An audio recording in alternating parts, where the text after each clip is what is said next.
Start. Hi, everyone. Good morning. I hope everybody's doing well. It's beautiful and sunny outside.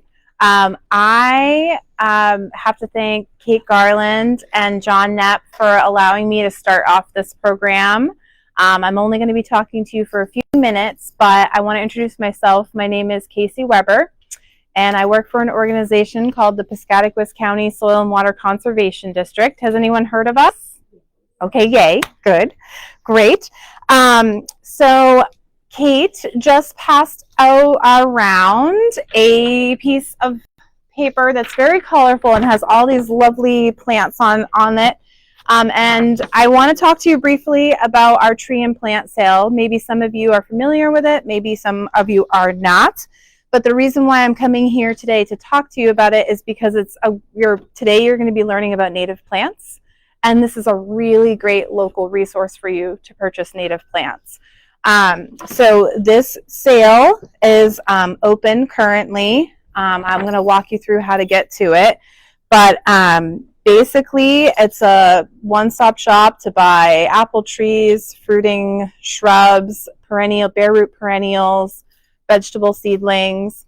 And we work with a variety of local producers to source all these products. So we work with a number of farms. So that's Ripley Farm in Dover Foxcroft, Checkerberry Farm in Parkman, Helios Horsepower Farm in Guilford, and we work with a fruit tree producer in Monroe, Maine, North Branch Farm. All of those farms are MOFCA certified organic, and most of our native plants are sourced from Ripley Farm. So if you're looking for flowers, bare root perennial flowers, those are coming from Ripley Farm. And we have a couple other suppliers as well for some shrubs and various things like that. The sale is open through May 1st, and it's pre-order. So you go online, you place your order, and then we get it all packaged up for you, and then you pick it up on May 15th at the Law Farm Nature Trails, which is in Dover Foxcroft. So I just want to navigate this with you just really quickly. Hopefully you all know how to spell Piscataquis. So if you just do a quick Google search for Piscataquis Soil and Water, our website will come pop up, and here we are. And if you click into us, here we are. Oh, look how pretty. We have so much going on, so please, while you're here, check out what we have going on for events. But if you click right here on Tree and Plant Sale, it's going to take you, oops, see I went too fast. It's going to take you to our online catalog, and you can just see how much we have. And there's a way to sort it by category. You can click here and just go, well, I really just want flowers. And so here's all of our perennial flowers that come up. And again, we know whether it's native or not. And we just have a ton of selection. We can also help you select plants if you have like a particular project in mind. Like let's say you want to put in a rain garden or a pollinator garden, we can help you make those selections. And if you really don't like ordering online, you can always give us a call and we help you place an order. We helped Anne, and we're happy to do that, or I'm happy to do that. And that's really what I wanted to talk to you about today. I'm sure you will learn a lot from Kate, and I'm grateful to Kate and John for allowing me to kickstart this great program. Thank you. Oh, and I brought a ton of seeds, as did Kate. Please help yourself. I brought a variety of vegetable seedlings, but also some flower seedlings, vegetable seeds and flower seeds. So please help yourself. How many of you have planted or worked with bare root plants before? So, does anybody have any questions about the word bare root? Or do you know, curious as to what it is? Oh, okay, so I think it's a new term for some people in every audience. And bare root, I love working with like bare root plant material, and I think that's most of what you're working with when you're. All of our perennials are bare root. Mm-hmm. All all of our veggie seedlings are not, and a few of our herbs that we offer half are bare root. It's indicated if they are or not, and some of them are potted. But basically everything you see in the perennials are bare root. Yeah, and it is what it sounds like. I mean, it's literally you're getting a plant that has no pants on whatsoever. it's just naked roots, and but I really do prefer a lot of times working with bare root plant material because they're younger plants, and younger plants are oftentimes more resilient. And when you're putting things in when they're younger, if you plant them right, they'll get more established or better established a lot of times than their potted or even balled and burlapped counterparts, like the larger ones. And research shows a lot of times they catch up within just a few years to their larger counterparts too, if you plant them side by side. So there's so many good, and plus it's better on your pocketbook. I'm a very frugal person, and I like to save other people money, so I oftentimes encourage people to go with it. $8.50 for a perennial that's going to be nice and bushy and healthy in the first 2 or 3 years is good. And locally grown too, Yes. so all things to love. So thank you. Yes, That's a perfect way to kick things off. Yeah. You're answering the question that I always get at the end is, where do we find these plants? So it's like, it's already answered. We're all done. So, well, thank you. I'll echo the thoughts earlier. I really appreciate you guys coming out and having an interest in native plants. It's a true passion of mine. My name is Kate Garland. I should stop and introduce myself. And I'm with the University of Maine Cooperative Extension. I'm going to try to gracefully get my presentation back up so you know what we're going to talk about today. And my job with the University of Maine Cooperative Extension is to support home and community and school gardeners throughout Penobscot, Piscataqua, Somerset, and Franklin counties. So I've been with Extension since 2010, and that shift to 4 counties happened last July. So I'm really excited to now be serving Piscataqua County. This is a really unique week, actually. I've been traveling through Piscataqua County. I was up in Beaver Cove and Abbott and Monson and Guilford and all these different towns over the last few days, playing Johnny Appleseed, actually, and going to town offices and libraries and dropping off information about our gardening resources to more rural communities so that folks can know a little bit more about the work that we do and the resources that you can tap into anytime if you do have internet access. But we also do have phones and real people out there to answer your gardening questions. And so I'm happy to meet with you face to face in places like this, but we have information. Actually, I gave you a trifold brochure about all of our online programs here. Hopefully this doesn't, I'll try not to wander too much for your camera's sake. But this is a lot, just a summary of the resources that we have online. And it's everything from vegetable gardening to supporting pollinator-friendly gardens or creating pollinator-friendly spaces. And we do have a team of colleagues that actually help answer gardening questions too. So does everybody have one of these? Oh, sorry, I missed some people. It looks like, I apologize. So yeah, we have Ask the Experts, and our monthly newsletter comes out with timely tips on what to do each month in Maine, because what to do in the garden varies dramatically depending on where you are, and even in Maine too. And we try to kind of hit some of the big points about what to sow or what to plant or what tasks need to be done in the garden. And we do highlight native plants oftentimes in our featured journal, our featured articles. So for example, we were talking about erosion control, for example, and things that you can do to native plants that you can put in for erosion control in one of our more recent issues. So that's just a pitch to look into these programs. We also have some more in-depth programs as well that you might want to consider if you're interested in the Master Gardener Volunteer Training or looking at professional development opportunities. There's a lot of need for horticulturists, and we do have an apprenticeship training as well. But you're here to learn about native plants. I came into horticulture actually from a forest ecology background. I graduated in the early 2000s and wanted to work out in the woods, but ended up working in the nursery trade. And it was early on, and people's interest was growing in native plants, and our awareness about invasive plants was actually just really starting to get established. And so it's been fun to watch that growth happen.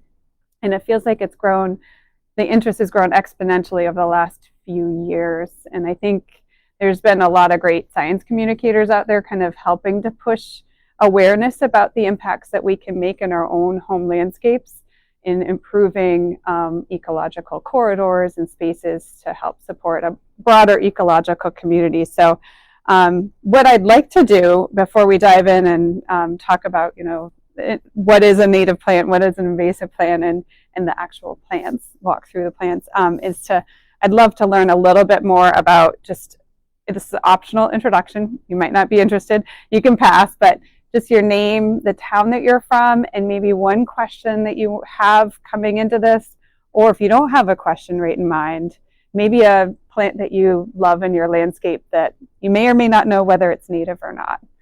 So if we can kick things off, I'm going to grab my notebook real quick and walk around with things. I think I hid it under here. Would anyone like to start with a quick introduction, or should I just jump in from the back? Yeah, do you mind sharing? Would you be comfortable sharing your name, town, and maybe one question that you might have? My name is Doug Webster.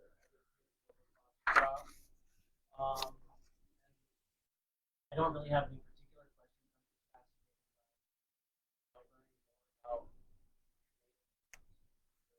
Cool, thank you. I have a big Is it a perennial garden, or is it a vegetable garden, or a mix of the two? Okay.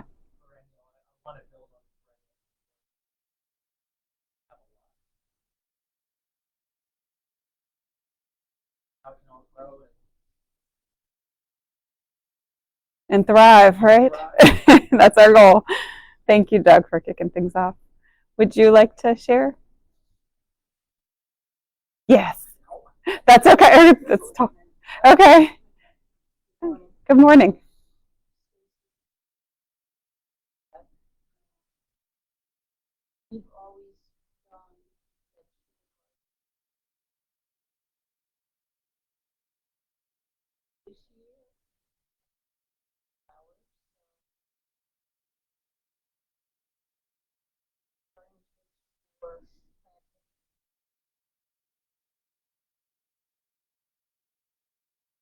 Mm-hmm.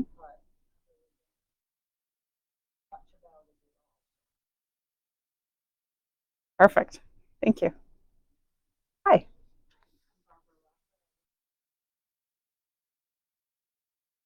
We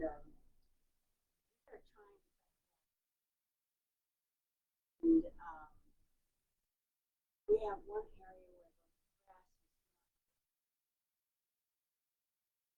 a lot of wild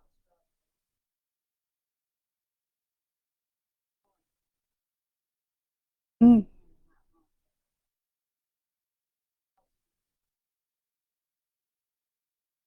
Mm-hmm.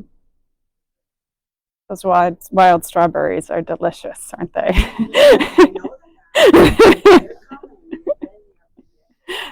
Yeah, you might see a familiar picture in there. I think I'm trying to remember if I have my wild strawberry picture in there or not.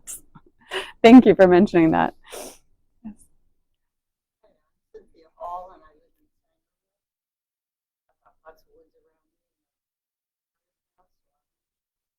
finding what I can.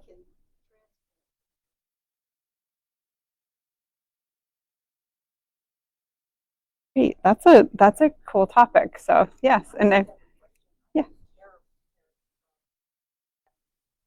Oh.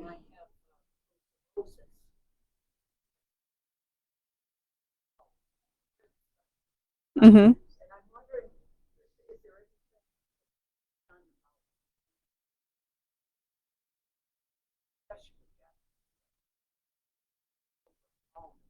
Yeah. Well, if we don't have time to talk about it within the talk today, then I'll definitely chat with you afterwards real quickly about it. But we have a lot of great resources on that. It's a multi-pronged approach, though. There's no one single thing that'll do it. So I'd be a rich lady if there was. So if I could come up with. And what's your name again? Susan. Thank you, Susan.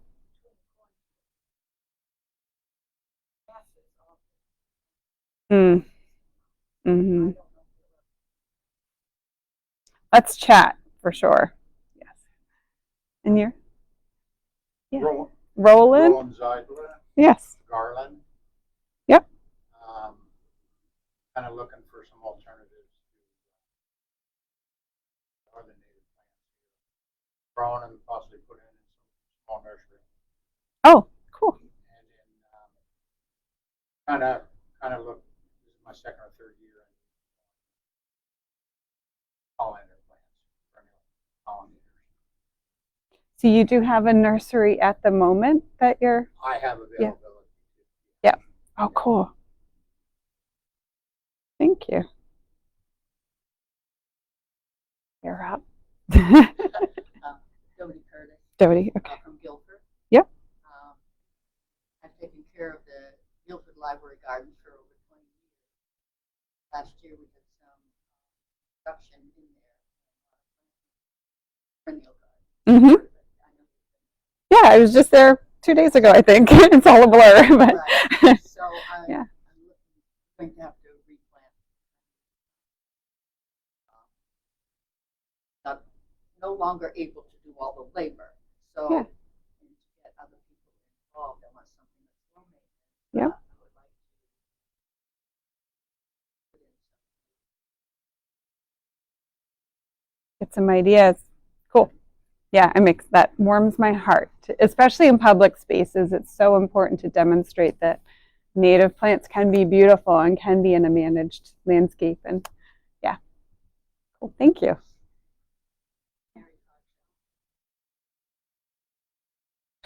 That's the one place I didn't stop because I didn't make the turn in time. So yesterday.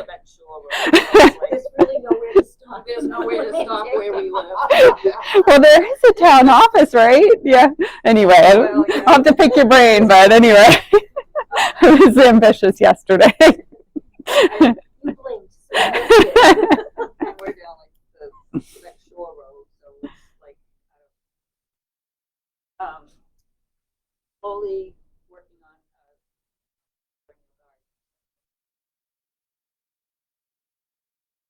mostly all perennials. Mm-hmm. I had a mole issue. Mm-hmm. Mm-hmm. Mm. Yep, over the winter time, they did a lot of damage. Yeah.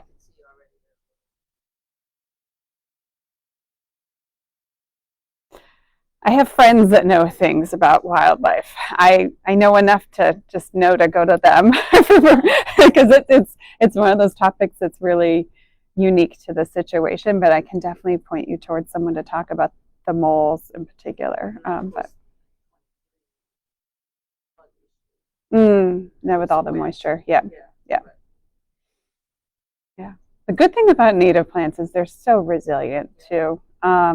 They're built to withstand a lot of those pressures because that's what happens in nature. Is they're gonna have those pressures from year to year, but to some degree, Joan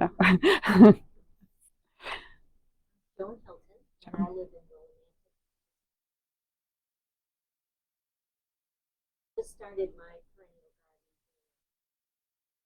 garden, but we're right on the water, so I'm looking to incorporate the wild plants with the ornamentals.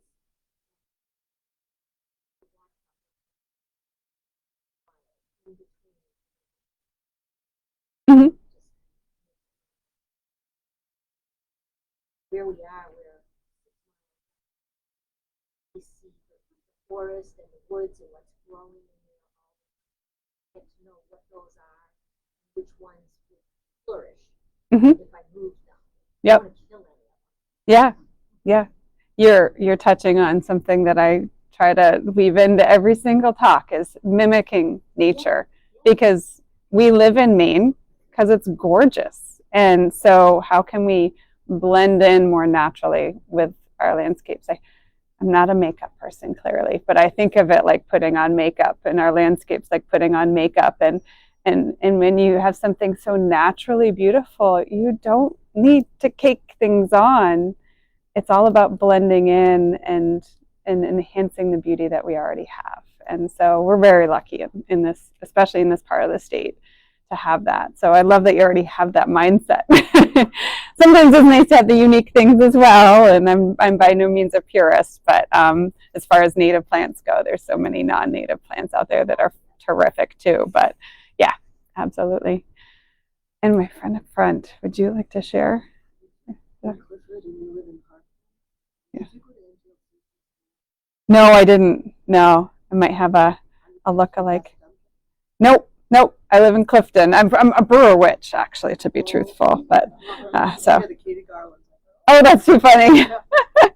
My question is, so people I know, we make things up, but one of my friends just said that honeysuckle call ticks. Is that something she made up, or is that? Calling ticks, like, it has like a hormone that might attract them of some sort.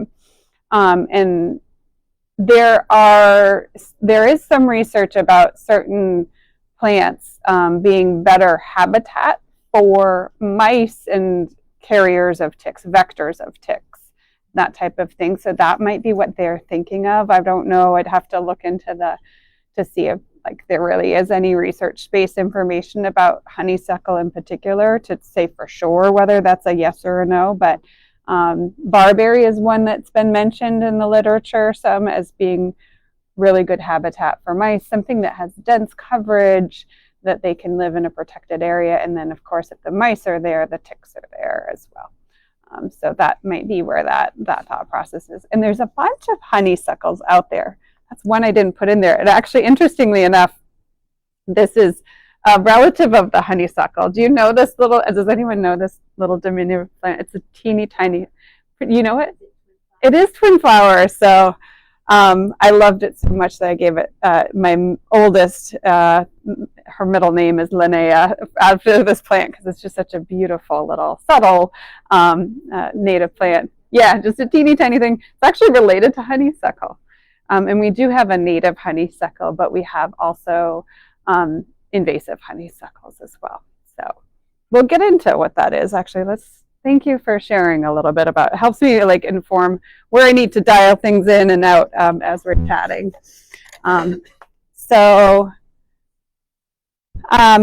Just a quick touch on invasive plants. The state of Maine has a list of plants that are banned for sale, which I'm grateful for. And there's a lot of work that goes into developing those lists. It's not just, okay, this looks like a bad plant, it needs to not be sold anymore. There's a lot of conversations that go into it. And that lists are reevaluated every 5 years. But basically, they go through a set of criteria to determine, it's a team of folks, to determine the potential for economic, environmental, or other health problems of species that are not originally from our region, our ecosystem.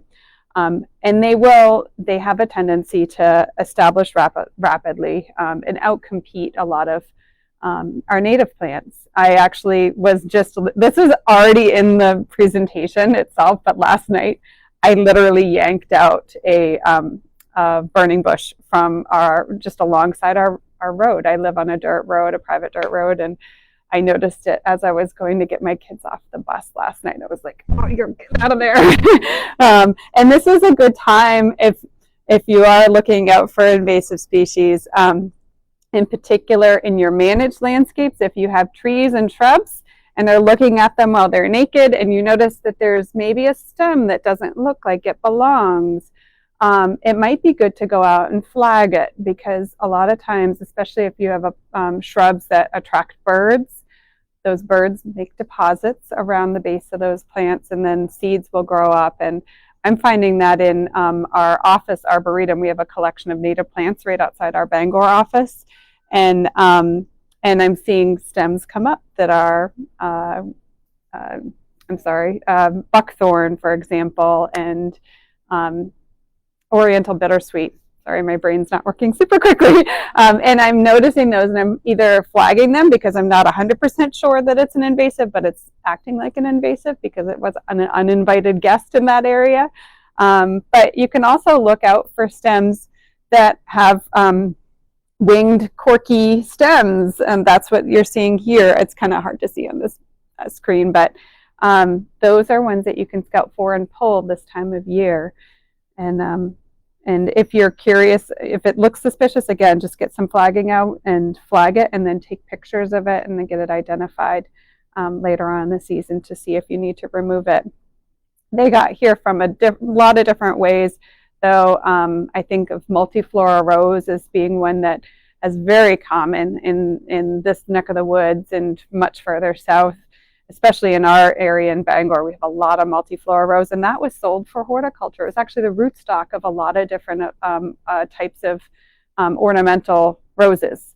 So roses were grafted onto this really hardy rootstock, and then when the desirable roses either didn't live for a very long time, the suckers came up, and that hardy rootstock has a hardy shoot stock too, and they took over, and then the birds would eat the fruit and then disperse them the way they do, and so on. And so they've really taken a foothold in throughout the state, but primarily in southern areas. A lot of our invasive species are like Bangor South.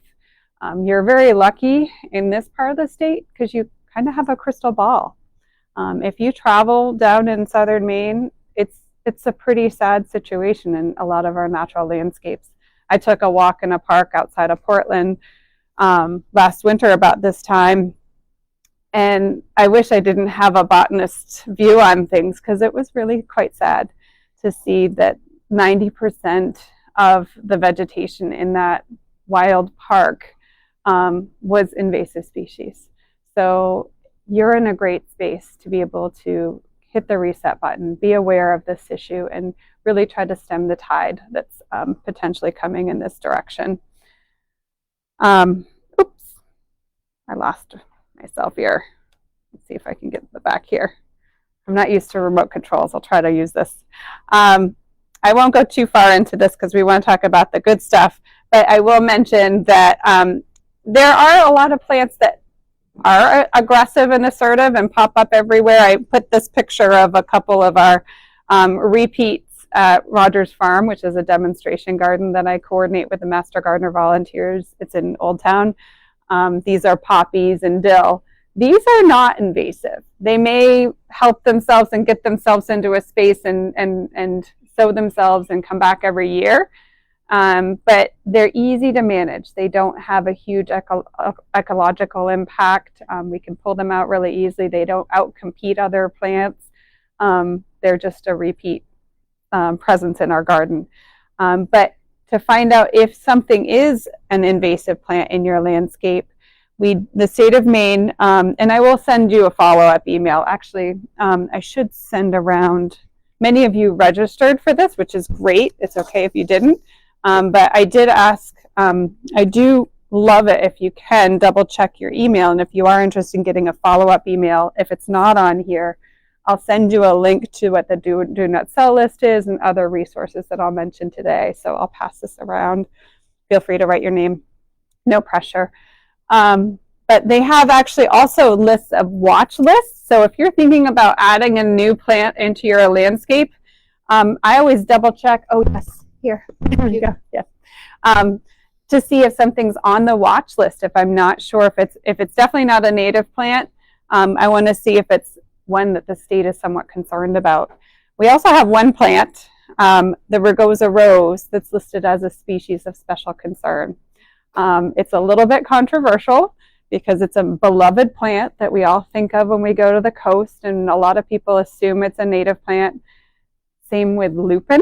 That's also the traditional lupin that you see out in fields and beautiful swaths are also, it's not a species of special concern, but it's kind of in that same boat as Rugosa rose in that it has potential to outcompete native species. So they're watching it. They haven't banned it for sale, but it is one that I would think twice about adding to your landscape. And then there's also an advisory list, and this is a lot. It's kind of confusing. But if you ever have any questions about it, let me know. This one is not a regulatory list, but a list that the Natural Resources Council has put together, again, thoughtfully looking at different species and their potential for negative impacts. But native plants, we're here to talk about native plants. Those, for this purpose, the purpose of this talk, and for most general conversations about native plants, the definition, most people define it as those that were originated in our region or a specific region. And sometimes people look broadly at what region they're talking about, whether it's New England. I tend to think about our ecoregion, meaning not necessarily state boundaries, but ecological boundaries, and where things are, and how they were here before settlers came in, before we made impacts on the landscape by bringing in new plants and new species, and changing the landscape as we developed it. And so in our region, our two main ecoregions in Maine are the northeastern highlands and Acadia Plains and Hills. And you're thinking probably, I'm right on the border there. And so either one of those is fine, or both, as far as, and all of this is kind of broadly all acceptable. You could be thinking about native plants in a broader region all the way even to New York, and I'm sure that's actually really fine for meeting a lot of your goals. The closer you can get to matching a plant that is originally from your ecoregion, though, the better off you are for many reasons, and we'll get into that. But they're really, they're an important piece of the puzzle because habitat is really shrinking for a variety of species, and sometimes species that have co-evolved with specific plants, if they don't have that specific plant, they might not be able to survive. There are many different entomologists out there that have done some striking research talking about those relationships, and it's really important that we play a role in making sure those species, those pairs are together and those resources are available for different species. It improves biodiversity, and of course biodiversity is essential to having a resilient ecosystem. We need to think about the big picture, not just one or two species. We need to think about all of the species that our landscapes support. And one example that I talk about in terms of services that the native plants provide is one that literally happened. These are pictures right out my back door at my office. As I mentioned before, we have a little Eastern Maine native plant arboretum. It's a very humble little arboretum that my predecessor and another colleague created about, oh my gosh, I think it's 25 years ago now. And it was really at the beginning of a lot of people's interest in having native plants in managed landscapes. And so what they did was they planted a variety of trees and shrubs in a very urban landscape or over by the airport. The soils are terrible. The air quality is terrible. And they intentionally planted it and really didn't baby them along. They planted it like most people would care for things in their landscape. Honestly, the general public is just like, you put things in the ground and life happens and you don't necessarily always remember to water it or mulch it or whatever. So they did it intentionally and researched how well they thrived. And the ones that are still there 25 years later. And I will say it changed significantly right after I came on board because the university decided to put a parking lot in the middle of it, which I was devastated at first, but then it actually ended up being a really good thing because people are parking in the middle of the arboretum. And quite frankly, where the parking lot was put was even worse soil, so nothing was living there in the first place. So we didn't lose a lot. And they created this little rain garden area. We call it technically it's called a bioretention cell. So there's a lot of great examples of water catchment processes that might be helpful in home and other commercial landscapes. Long story short, we have one token non-native plant in the garden. Anybody recognize this? Lilac. Everyone loves lilacs. I love lilacs. Again, I'm not a purist. But one day I pulled in to run an errand on the weekend with my kids and I was shuffling stuff into my office and I stopped right dead in my tracks because the cherry just outside my door was just literally buzzing with activity, and a wide range of different insects were on there, not just bees, but flies and beetles, and different types of native bees. Maine actually has over 270 different species of bees, native bees in our state. It's wild how many different ones are out there. But I was like, okay, right next door, like literally 20 steps away from this tree, blooming at the same time was the white lilac. It was dead silent, no activities whatsoever. Not to say that insects don't ever visit lilacs, they do, but the party was at the native cherry. And that really just struck me. I knew in practice, that there was a difference between the value of different types of plants to different insects, but it was really, really striking at that moment. And so, again, non-native species, there are many that provide a lot of great nectar and pollen resources and even herbivory resources, which I'll talk a little bit more in a bit about. But in general, our native plants are going to have a lot more resources for that. And they're the foundation of our food web. You think about it, there are solar panels. They're what literally capture the energy from the sun and put it up our food chain, and that comes up to us, but it comes up to many other species. So when we see our leaves getting eaten on our plants, I celebrate that. I know it's a weird mindset shift in a lot of cases, and I don't always celebrate it. I shouldn't make it sound so broad because it can be very frustrating, especially when it's your spinach leaves or whatever. But when you see little holes, for example, in your oak leaves, especially go home and look in your leaf litter and see what kind of amount of holes are in those leaves that have already fallen. Those leaves have served something as a food source. And most likely it's a lepidopteran species, a moth or butterfly species, and the caterpillars in those caterpillars are feeding what? Our birds. Anyone know roughly how many caterpillars a clutch needs per day? A clutch of 3 baby birds?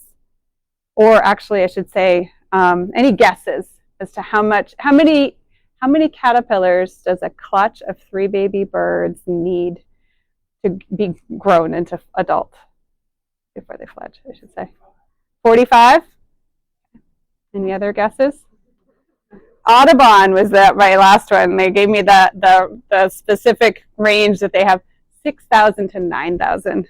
1 baby bird per day, 100 caterpillars per day. That's a busy parent, and that's a lot of caterpillars that our world needs. That's a lot of holes in leaves that our world needs.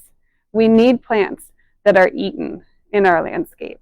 And so we often think about the services that flowers provide and nectar and pollen provide to our wildlife and the overall ecosystem, but we need to think about how we're moving things up the food chain by plants that are getting eaten and passing that up to birds and other wildlife. So this is I don't think we'll have time to necessarily look at this, but this is one of my favorite little short video clips. Nat Wheelwright, I don't know him, but I know of him through his little video series called Nature Moments, and he created these years ago, but they're timeless, and he talks about the value of herbivory, meaning the eating of foliage in our ecosystem. So I'll send that to those of you that put your email out there. But really, when you're selecting native plants for your landscape, you're looking at, this is all common sense stuff that I'm sure you're thinking about, but I'll break it out into these steps, is looking at your environmental conditions and thinking about what your goals are and your expectations, and then also your site challenges. And we'll get into each one of those in just a minute. So this is a great example of our natural beauty. I think it's the Great Pond Mountain in Orland, and my kids and I are taking a walk to the top of that. And again, I was struck in the moment of like, okay, we have these gorgeous spaces and these really cruddy soils, and look how well the plants are growing. Many home gardeners don't always have perfect soils to work with. A lot of times you're working in gravelly sites or really harsh conditions that might be dry, hard to manage, or thin soils, for example. There are plants that work in that. So going out and looking at your site through that lens of, okay, where are my challenges in my landscape? And it might be like not really natural challenges. It might be that you have that you need to put salt down in certain areas during the winter time, and so you have a heavier salt concentration, or you have more compaction in one area because you happen to be in a higher traffic space. Thinking about your landscape through that lens and writing down those challenges or taking pictures of those challenges and journaling about it, and then going out and pushing yourself to go into natural landscapes and looking at those natural landscapes through that same lens and seeing what you might be able to mimic. You don't have to be a botanist to necessarily be able to identify all of them. You can take pictures, and I do love plant identification questions. I don't want to inundate myself with lots of them, but they're one of my favorite. They're like the candy of all questions in my email inbox. But I will say, and I didn't think I would say this years ago, the plant ID apps have gotten much better. I wouldn't use them to identify something for whether it's edible or not, or for medicinal purposes or anything like that. But the algorithms have actually got them to be, I don't know what the magic is behind them, but a lot of them have become more reliable. If you take a high quality picture with distinguishing characteristics, meaning if you can get fruit or flower on there, that's even better. And we have actually articles in the UMaine Home Garden newsletter about plant ID apps, because there's a lot of different ones out there. But I encourage people to use that nowadays as a tool if you're interested in that. And we also take physical samples as well. I want to go back to goals here real quick. So environmental conditions. Any questions about assessing environmental conditions? We're talking about sun exposure, how many hours of daylight you have. Full sun is typically 8 hours or more. Part sun is 4 to 6, or more like 6 to 8 hours is part sun. 4 to 6 is shade, or even less than that. Deep shade, you're not going to see a lot of activity. Same as in deep shade in the woods.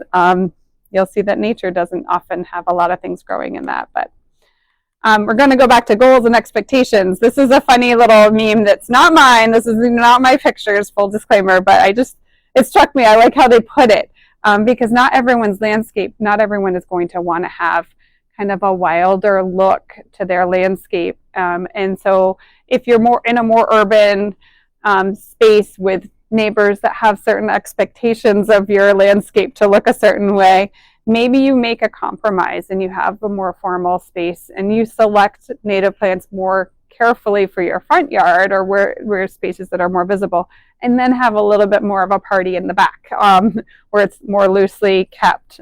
So this is a public space called the Langley Art Preserve. It's down in Cushing, which is like a lifetime away from here, but it's a beautiful space if you ever get a chance to go down to the Mid-Coast area. And I love that they actually brought the party to the front. And even a more wild landscape can be incredibly beautiful in the front yard, but everyone's goals and expectations are very different. They actually just got this certified as a pollinator-friendly garden through our certification program. But these are some up-close pictures. This is a monarch caterpillar, or a monarch caterpillar in the space enjoying some milkweed. And this is some mountain mint right in that area. This is late July, early August, I believe, a few years ago. Mountain mint's a fantastic one because it's not like a traditional mint where it spreads all over. It's a clump-forming perennial, again, native, and it has fantastic scent. It's great for seed saving. So if you're looking to collect seed and share with other people, propagation, this is a great one to add and easy to divide too. When you're thinking about your goals, you're also thinking about obviously supporting our ecosystem, and part of that is providing food resources all season long in a lot of different flower types. So again, you don't have to be a botanist to kind of recognize that there are different flower shapes on here. And so different flowers are going to serve different insects. And some insects are really broad feeders and can feed and take resources from a variety of different types of shaped flowers, but some have really unique mouth parts and different digestive needs. And so just having a mix is always good and is good for overall resilience. So if you have any disease or insect pressures in your landscape, a lot of times diseases and insects are very species specific.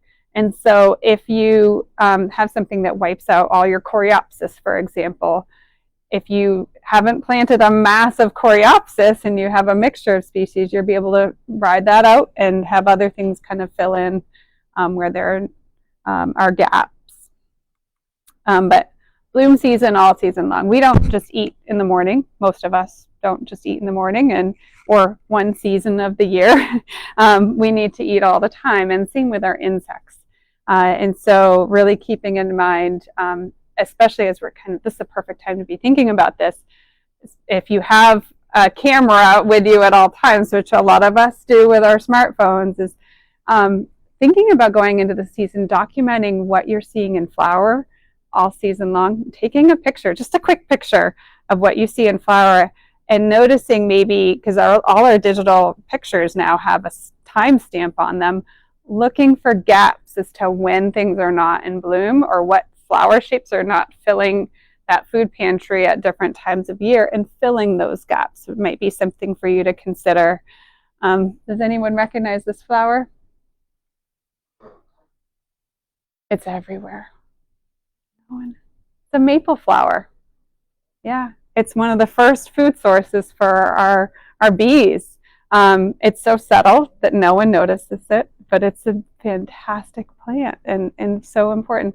So when you're looking for flowers, try to look very, very closely at your landscape and really look for things that might be more subtle than would normally catch your eye.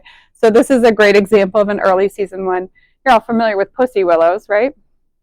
Those little fuzzy buds are actually an inflorescence, a collection of flowers. So if you've ever put one in a vase with water, you probably noticed that it gets kind of weird looking after a little while. It gets either yellow and drops some pollen, or it gets kind of like a greenish yellow. If it's dropping pollen, you've collected that stem from a male plant. If it's not dropping pollen, it's collecting, I'm getting ahead of myself. I'll show you a picture. This is the male pussy willow, and all the individual flowers are right there. So there's probably like 50 to 100 little flowers in that little bud. And this is a female pussy willow after it started picking up water, and that fuzzy bud has expanded. So, and this is a great example of an early season flower, but very subtle. So just look for pollen, look for insect activity around plants. And then this last one is summer sweet, which is Clethra alnifolia, and it's a great ground cover and does a great job ending out the season, or not the very end of the season. I'll show you an example of one of those. I have no sense of time because I didn't look for the clock on the wall. 10 till, okay, and we're going to 11:30, right? Okay. Yeah. Get tired? Okay. Time check. Okay. I have to do a school garden club later on today, so I got to make sure. I mentioned Maine-based resources. It's really great to be able to tap into those. This is the one at my office in Bangor. I'm over by the airport. This is Rogers Farm Demonstration Garden, a 30-year-old demonstration garden that you can come to any time of year. And we host group tours if you know of a group that's interested in getting a tour at any time of the year, school field trips and so on. So Wild Seed Project is another great resource. Your soil, I wish I had listed the Soil and Water Conservation District, but they already had their pitch. But this is a Maine-based organization aimed at preserving the genetics of native plants in our state and building awareness about the importance of native plants in our state. And they have seeds for sale and lots of great information and resources on that. They do a great job building awareness about the ease of winter sowing, which is really great, inexpensive way of getting into native plants. As I mentioned before, we have a pollinator-friendly garden certification program, but the website in general, you don't have to want to be certified to get a lot of great information from that website. My colleagues and I have carefully curated a lot of resources and broken it down into some simple steps on what you can do to help support insects. And then, as I mentioned before, our natural landscapes have a lot of great space, great opportunities for inspiration. This is just a quick snapshot of what our certification program is, and it's basically we walk people through what you need to be thinking about for providing food, that pollen, nectar, and herbivory resources, providing water, how to provide shelter for diverse types of insects, and then how we can safeguard habitat. I won't get into that too much right now, but we want to talk about plants. You just want to have eye candy right here.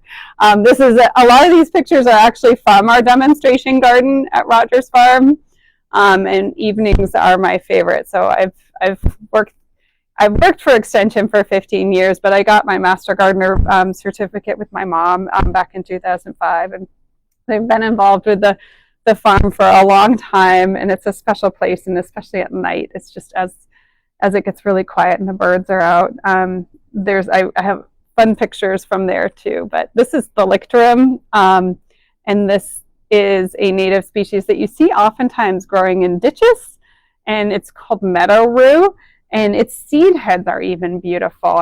And one of our volunteers, who's actually an author and very accomplished gardener, Lisa Colburn, she introduced me to the concept of see-through plants. And I love how that whole term, because this is a great example of one it's a tall plant, but it's so sparse that it can be planted anywhere, honestly, and you can see through it. It won't get in the way of the rest of your perennial garden. And it just has this really graceful appearance and different texture to it. But I kind of broke down what I'm sharing with you in terms of its bloom time, just because that's where my brain went. We could organize this talk by things that would work well in wet areas versus dry areas and so on. I'll show you a tool that you can use to actually help you find plants for specific challenging sites. We already talked about willow, which is a super fun one, really important, subtle flower, but it's a good one. This is one that you will see actually blooming along dirt roads this time, or pretty soon, probably about a month from now. It's a very low growing plant called the bush honeysuckle. It's no relation to our traditional honeysuckles, just the common name, holds the same common name, I think, because of its flower color and probably bloom time and somewhat similar flower shape. But it's very hardy. It's great for propagators. It's very easy to propagate from stem cuttings.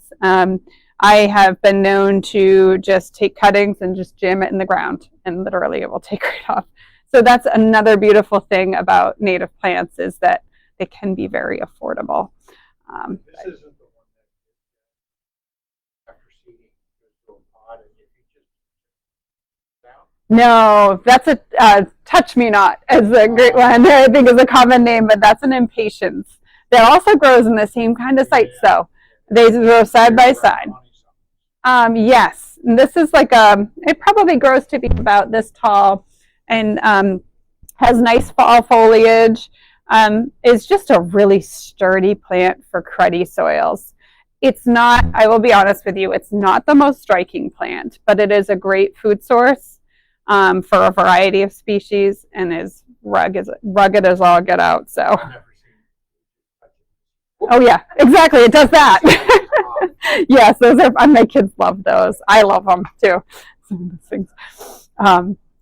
This is one that's near and dear to my heart, and is actually, I intentionally left off the species. This is the genus and the species for the botanical name. And this is, when I say this, it means that it's multiple species of this type of plant that are in our area. So in general, this Amelanchier genus has a lot of different names. Serviceberry is another one that I didn't put on here. And there's a new book that came out. Do you guys have it in the library? Robin Wall Kimmerer.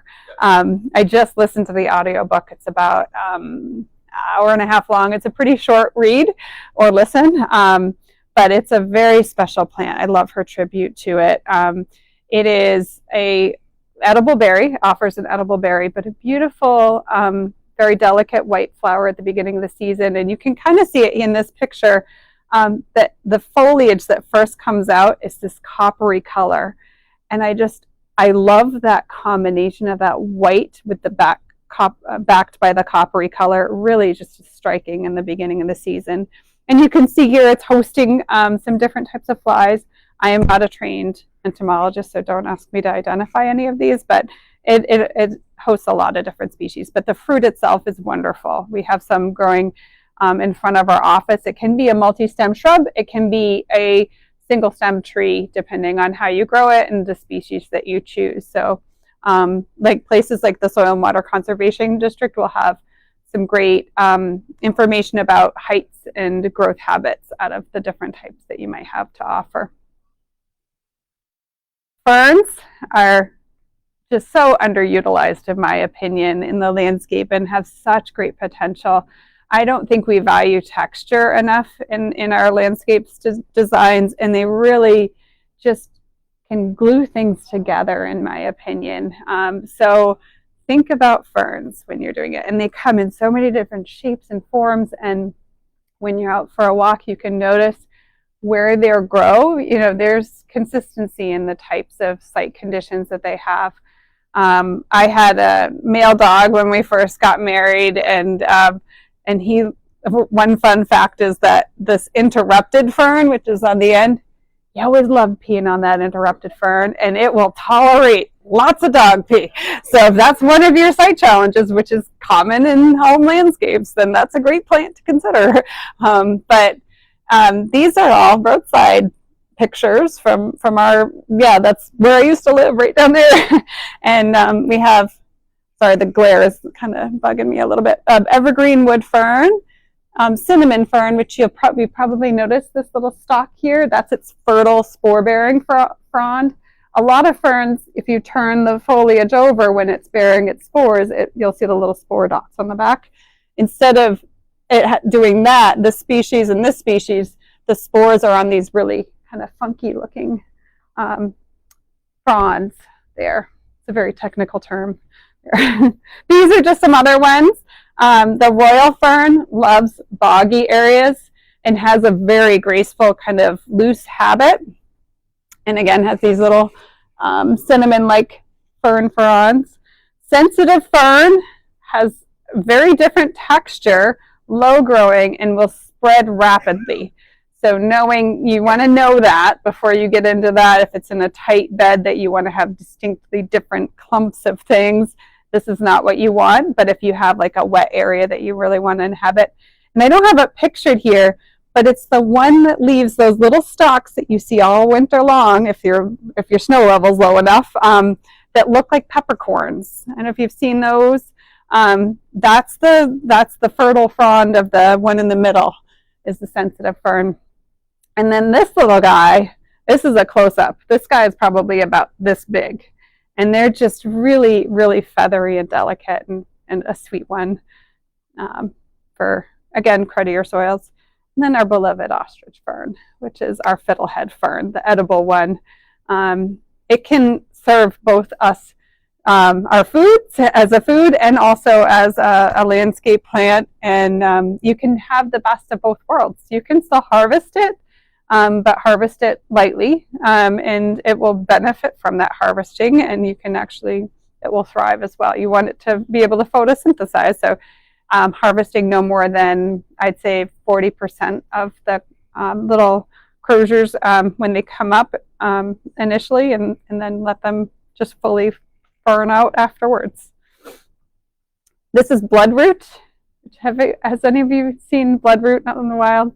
Kind of a fun one. When I was first studying botany and learning how to identify plants, this is one of the first ones that I was like really curious about, and had a fun time getting to know it by picking the flower and noticing the blood all over my hands. I was like, oh, that's interesting.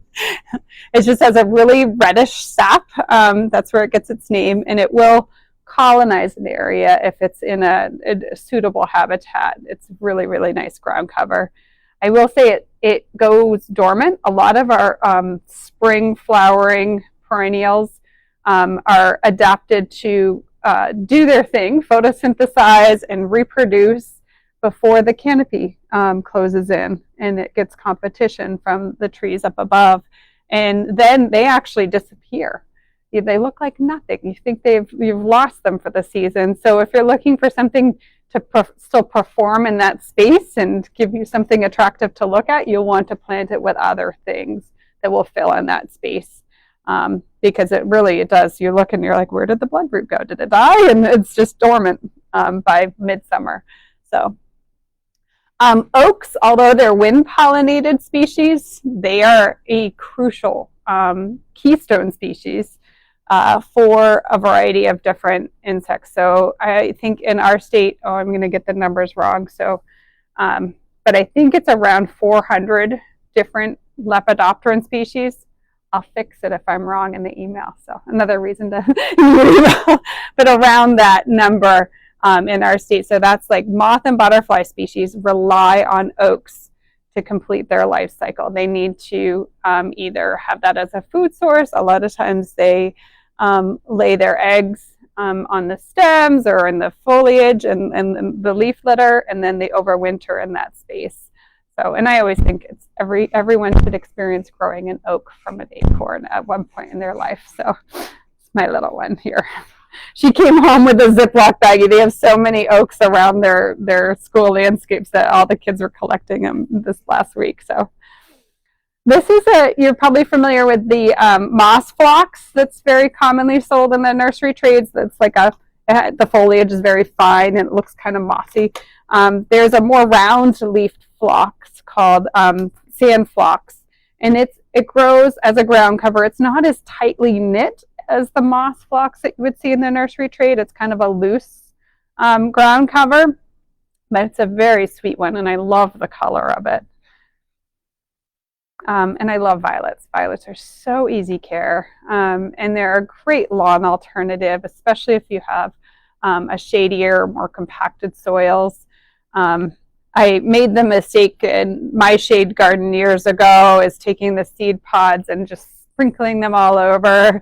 And it wasn't a bad mistake, but I realized that I really let the cat out of the bag with that one. So they were everywhere, which ended up looking okay, but it was a little bit unruly looking. So if you're okay with that look, then I highly recommend just sowing them from seed once the seed pods develop, which is midsummer. But they're really, really sturdy plant.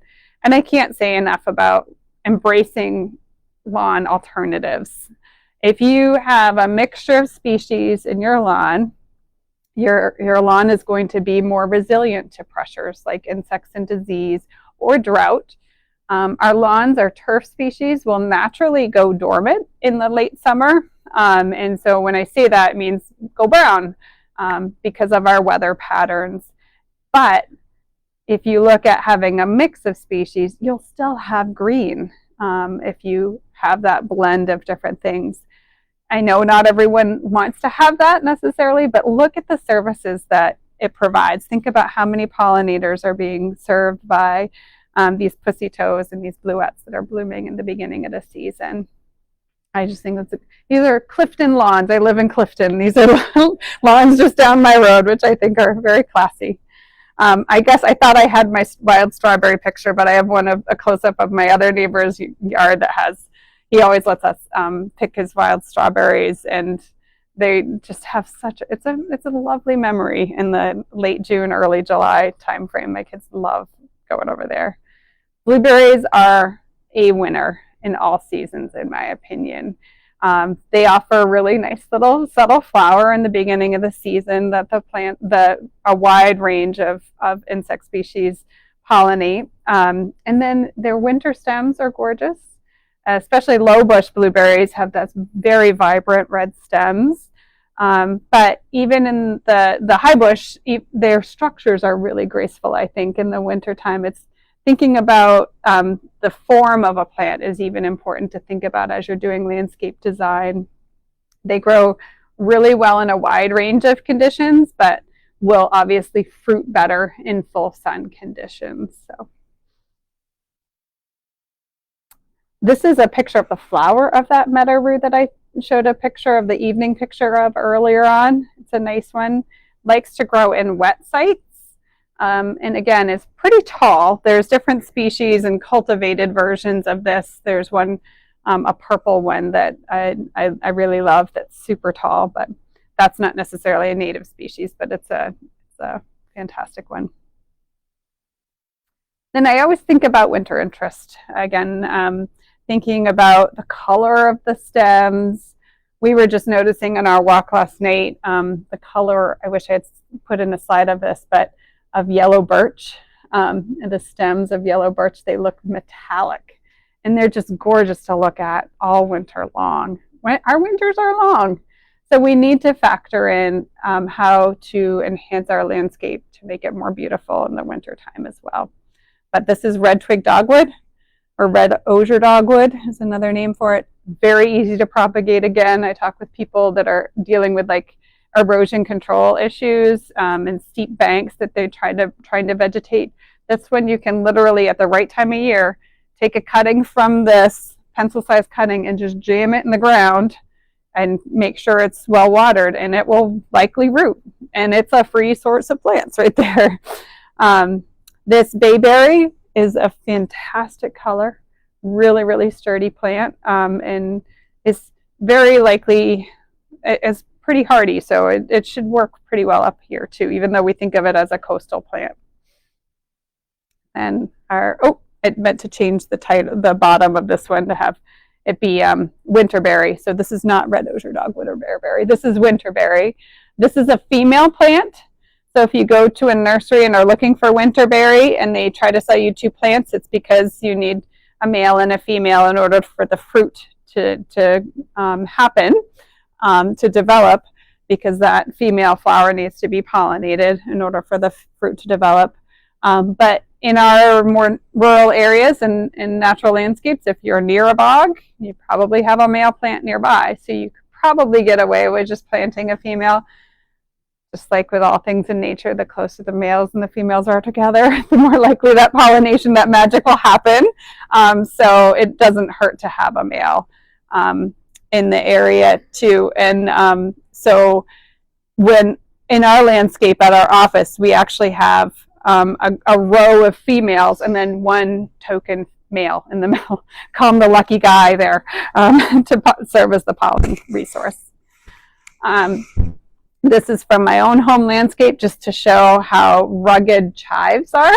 Chives are a native perennial in our area, and they have so much to offer. Edible flowers, edible foliage, just super rugged plant in general and easy to propagate. So if you want to make divisions and have it repeat, I really like repetition in a landscape too. Our eyes like kind of seeing that. It looks a little bit more natural, not like little soldiers in a row kind of thing, but just subtle repetition in a landscape is really nice. And you can sow, this just naturally did itself.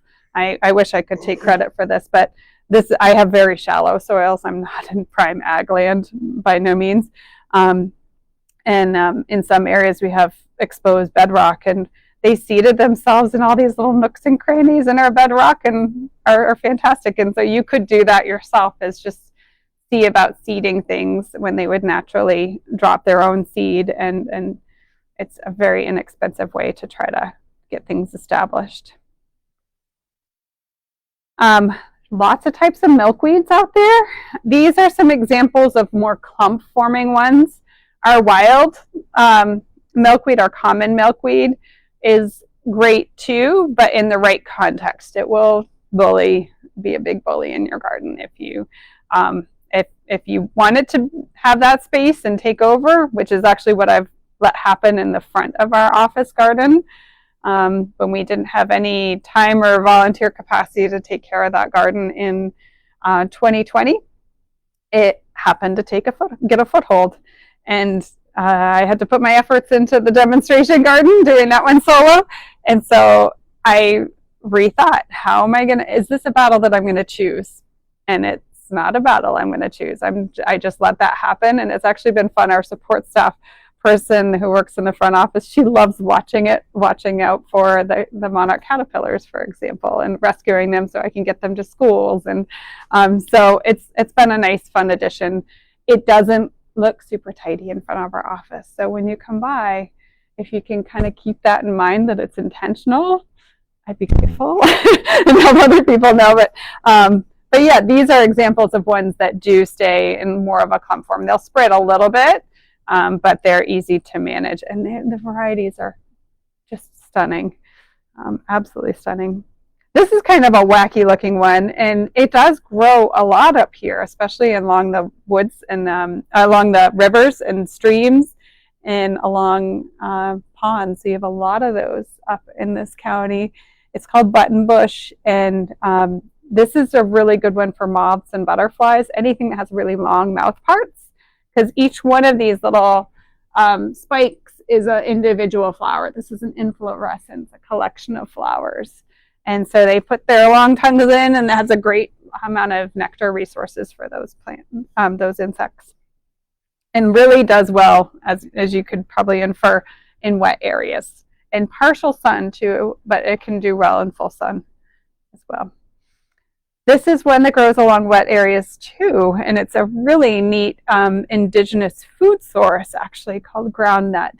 I wouldn't want to have to sustain my family off of groundnut because it's just this teeny little nub under the ground, but has a really stunning flower and a vining habit. And once it gets established in an area, it's really an easy care plant, but really nice one in along wet areas.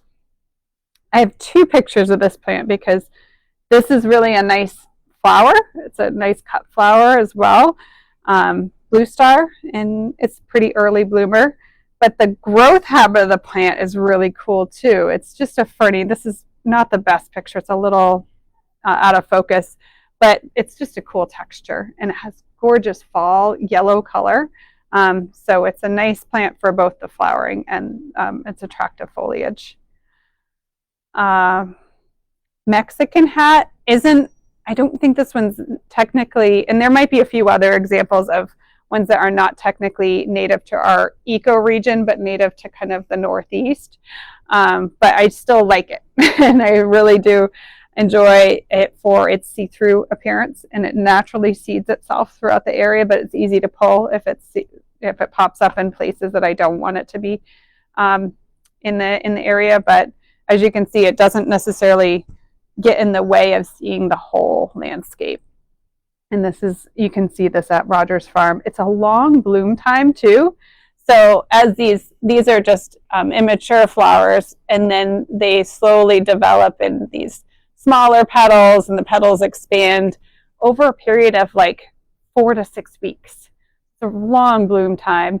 And there are some that kind of come a little bit later and have a long bloom time, but the plants are very slow to develop. You've probably noticed in here the wild bergamot. This is a close-up of that plant, and that's what you have seed from. These actually, I brought these specifically for you to share a fun little addition that we have at Rogers Farm. Is we have these native seed dispensers actually that we got sponsored by Bangor Green Drinks, and so people can pop in a little quarter into our little gumball machine, which I never thought I would professionally be buying gumball machines, but this is a cool thing that I get to buy. And yeah, Bangor Green Drinks gave us this grant to get 3 of these established. So one's going to be at Rogers Farm, one's going to be at Fields Pond, Audubon, which I know it's a haul, but if you're in the Holden area, that's a beautiful place to visit. And then one's going to be at the Rock and Art Shop downtown. And it has this little sticker in there and the seeds and planting instructions, just as a novel way to build awareness. Because I'm speaking with you, you already know that native plants are important, but to try to reach a broader audience by like a fun little way of doing it. So I'd love to see more libraries do this actually. It would be kind of cool. See if we can get, so. And we're probably going to switch out the native seeds every once in a while, but I intentionally picked this plant because it's really easy to sow the seed. It doesn't require stratification, meaning it doesn't need to have a cold period in order to germinate. You can sow it right in the ground right now. You don't have to wait for the ground to warm up. And you could sow it in the late season too. You can sow it as late as November, December, or even in January if you have not an area that's not covered in snow, and it will pop up very readily. They're teeny seeds. It doesn't look like you're getting much, but you've got probably 60 seeds in each one of your little packets. So there'll be something that grows if you sow them. I don't have my phone. Check the time here real quick. I'm going to make sure I get through the plants, and then I will be here for a few minutes afterwards too if you have some questions. But this is a nice one, a very vigorous grower. So if you want to see its growth habit, we have it at Rogers Farm. It needs some space, but if you have a shady area that you're really having a hard time having something take, this will really do a great job. It doesn't have fruit to it, but it's a flowering raspberry, so it has a really subtle purple flower and will spread and fill in an area. This is Veronicastrum, Culver's root, another see-through plant. It's very graceful inflorescences and a great nectar and pollen resource in the mid-season. And actually, if you have a lot of shade, this one's but it performs better in sun, but it will tolerate part sun as well. But I mentioned shade because white flowers are a good one to consider if you want something to pop in those shadier spots. Choosing flowers that are white or light colored is something to consider. Joe Pyeweed probably looks familiar to a lot of you. It's very, very common in fields, wet spaces, alongside ponds and streams. There's a few different species that are very, very tough and rugged, and they also have hollow stems. And so hollow stems, you've probably heard of people having an interest in having bee hotels and building bee hotels. Those are for solitary bees. And do you have the, John, I'm going to put you on the spot here. Do you have the book, Am I Even a Bee? Have you seen that one come out? It's my new favorite book. It's a kid's book. It's a picture book, but it's all about different native bee species. And this bee comes out of its little tubular nest. The mom lays its egg in a hollow stem and leaves it with a note saying, "You are a bee, good luck." And it comes out of the stem and it looks around at all these honeybees and is like, "I live by myself. I'm not like you. I don't look like you." It's this shiny metallic bee. It's actually, I think, a sweat bee. Might be a mason bee. I should know this by the number of times that I've read it. But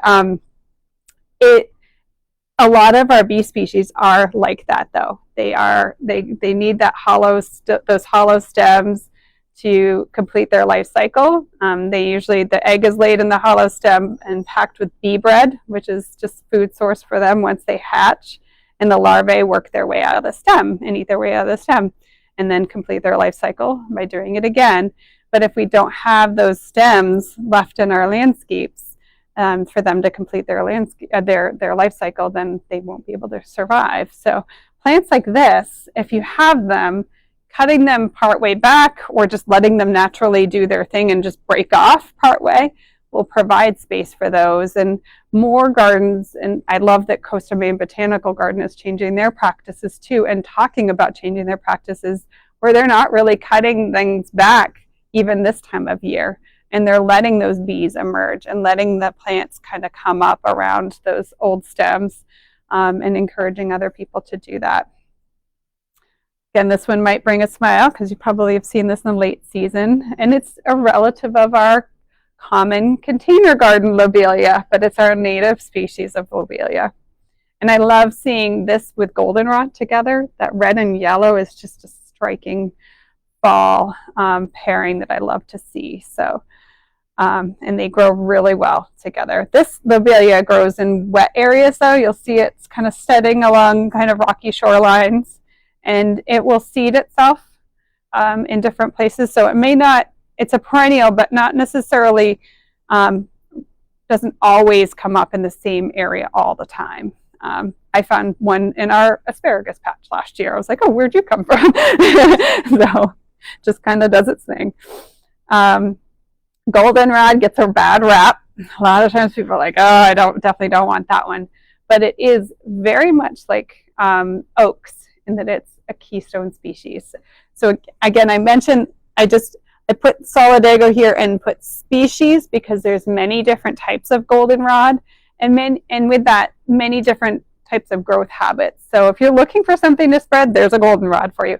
If you're looking for something that will stay in a clump, there's a goldenrod for you. And there's some that have different statures, so taller and shorter types out there, different leaf arrangement or leaf types, and different inflorescent shapes as well. So you can definitely dive down that rabbit hole if you're interested in having a very high value plant in your landscape.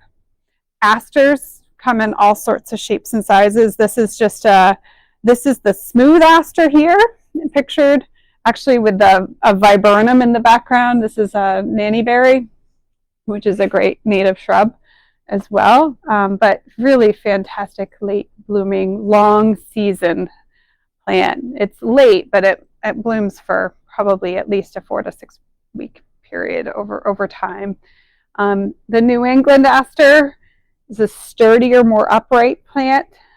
You can do a chop, cutting it halfway back, I would say in this area, mid to late June, and that'll encourage it to be a more bushier plant and a more tidier growth habit.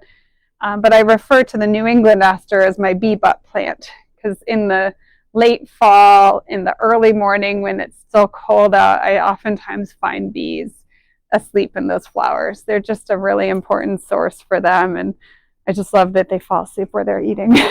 So, very, very cute. Easy this one, if you're looking for a very easy one to sow, direct sow, this is very rewarding. Clematis, again, I just think of this area and fly fishing and walking along the rivers. I see this a lot of times. This is our native clematis, believe it or not. We always think of these big purple flowering vines and more formal gardens. We have this subtle fall blooming white flower. Again, white flower is great for part shaded sites. This grows very well in wet areas, and has a fantastic seed head. Again, winter interest. It's really cool. I actually saw a different type of clematis, a more cultivated clematis, at Coastal Maine Botanical Garden as part of their light show. If you've ever been there for the Gardens Aglow program, they had their lights all around the clematis seed heads, and it just looked so cool. So neat one for lots of different purposes. Then this is our last one that I have in kind of the lineup here. This is our native witch hazel, which, fun fact, these fruit here, this is their fruit that carry the seed, they will actually disperse their seed like 30 feet. They just have this physical thing in their seed, and I don't know exactly the physics of how it works, but it will pop out and launch its babies like 30 feet from the actual plant itself, which I think I liken it to like someone kicking their kids out the door, like, okay, you can grow, but grow way over there. But it blooms in like late October. So if you're trying to think about broadening, filling that food pantry for your insects, having something, embracing your maples, getting some pussy willows in at the very beginning of the season to start in April, and then expanding into late October is a really, really nice, rich source of foods out there in your landscape.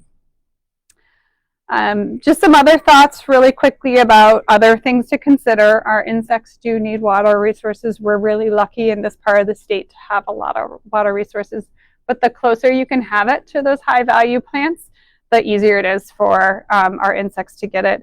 And you look at this doesn't look like a water resource, but it really is. They need a landing space to be able, most insects need landing spaces. And so a regular bird bath is great for birds, but not necessarily so much for insects unless you have things like rocks placed in there or pieces of wood floating in there for them to land on. Or you can do something like a shallow dish with crushed stone in there and then fill it just so that the water is kind of peeking up around the rocks, and they will, or just muddy mud puddles, spaces where it just is perennial wet or can hold water a little bit are really important resources. You probably have heard of the Leave the Leaves movement. Even if you find one area to put the leaves, it's better than bagging them and taking them out of your landscape. So there's a lot of life. If you start reading into it, there's an incredible science communicator, Dr. Doug Ptolemy, who's an entomologist. He's really spearheaded the awareness and the movement around leaving the leaves and the importance of it, because things like the Luna moth caterpillars overwinter as a cocoon that looks just like a leaf. If this is not attached to a plant, it would have looked like a leaf, but it was a Luna. Well, it's probably a Cercospia moth. We don't know if it's exactly a Luna moth in this particular picture, but lots of insects overwinter like this. I had to rake because my dog makes messes in the yard, and I was done with the Where's Waldo finding her messes. So I raked the other day, and I raked up a woolly bear. I was like, I gently tucked him underneath the leaves when I finally got done. But it was just a reminder that there's a lot that really rely on that coverage, either as caterpillars or in cocoon. Some adult stage insects also overwinter in the leaf litter. And then if we're leaving our leaves in place, it's also a natural source of mulch. You think about nutrient cycling or maintaining moisture, all of those benefits are there if you can leave the leaves as long as you can, even always leaving leaves if you can. But I understand that there's different expectations for different parts of your landscape. This is what might be happening though. A lot of I mentioned the hollow stems for our solitary bees, but a lot of our bees, native bees, are ground nesting bees too. So I do regularly get calls in the beginning of the season as the weather warms up. People are alarmed at all the bees that might be suddenly hovering above their lawns, especially if you have a lot of bare spaces in your lawns. Those are solitary bees that have no interest in us. They're really important early season pollinators, and they dwell in little holes in these little caverns below your lawn. You have no idea that they're there, but they're there, peeking out just like this. Having dead wood as spaces too. This is from our landscape. I went to actually go cut this down and had a woodpecker remind me of how I literally had this happen. I was like walking up to it with a saw, and then the bird just started chattering and landed in that tree, and I was like, oh, let's leave it. It wasn't a hazard tree or by any means, and I still need to hang something. I say this every time I do this talk, hang a sign saying this is intentionally dead because there's a lot of life. We had someone do a beautiful article, an ode to snags, standing dead trees. Snags are another word for standing dead trees. And she's a wildlife biologist, and she wrote, all about the value that those standing dead trees have. So if you have trees in your landscape that aren't posing a potential hazard, think about leaving some of those dead standing trees there in place, because not only are they serving insects, they're serving higher up the food chain as well. This is a picture of bee boxes and bee hotels, which I have some mixed feelings about. I'm excited that people are interested in them, but if they're not built correctly or maintained correctly, they can have potential harm, being that they could be a smorgasbord for different parasites and diseases. So we don't want it to be a seedy motel or anything like that. So you want it to be a well cared for hotel. So it's my quick pitch. Actually, we're going to have a featured speaker at Rogers Farm. We're having our first ever Pollen Palooza, May 31st. And it's going to have all sorts of different entomologists on hand, but we'll have someone actually talking about how to build and maintain a bee hotel. And we're going to be installing one at our demonstration garden. So if you have interest in that topic, which is a really fun one, I highly encourage you to come and visit. And we'll have the Wyman's food truck. Google that one. It's really adorable. The Wyman's food folks are going to come and celebrate Pollen Palooza with us. Oh, this is the strawberry picture. This is my kids picking the wild strawberries. So this is what your lawn probably looks like in some spaces. Yeah. They're great though. I mean, they're green. They're not what I'm hoping that your vision of beauty is changing a little bit as I'm talking. No mow May is a trend that's out there. I will say, like many things in life and many trends out there, there are pros and cons that need to be discussed with this. So it's not the best fit for everyone. It's basically the promotion was to try to keep yourself from mowing your lawn for the whole month of May. It can cause problems in terms of unwanted plants that might be getting a foothold in your lawn, or be really physically challenging to get knocked back when it is a certain height, especially if you have a lot of growth in May. But it doesn't necessarily solve all our problems. But if you can leave more space to let your lawn grow longer and see what's there, that might help open some doors to some other landscape ideas that you might have. So in general, mowing high and leaving your lawn clippings is a good practice to have. And if you are looking to improve your turf growth, and sometimes it is good to have a space for turf in a specific area where you might be entertaining or doing sports or something like that, always do a soil test if you're having challenges like wild strawberry and you need to get them out. Look at the foundation of what your turf is growing on and try to address the problem with nutrition, because a lot of times that will solve a lot of problems, is enhancing the growth conditions for the turf that you're growing, the crop that you're growing. But whenever you can, consider tolerating the weeds. So I'll leave you with this kind of general overview of like reminding you to assess your site, looking for a diversity of food resources and filling in the gaps. Take lots of pictures this season. You won't regret having them. You can always delete them later if you need to. Thinking about being mindful about water resources and other shelter options, but also how you manage your landscape and what choices you make in terms of fertilizing and obviously spraying pesticides. If you're trying to address like the Japanese beetle, I love the saying that our Maine Board of Pesticide Control has about think first, spray last. There are situations when you might need to spray, but we, people in my role, my colleagues and I, when we're having conversations, we always talk about a multi-pronged approach and thinking and taking approaches like physical barriers or hand picking and traps and those types of things based on the biology of what is in your landscape. And sometimes it's a tolerance. Is this insect going to kill the desired plant? Or is it just part of that natural cycle of herbivory that happens and the plant's going to come through and it'll be fine?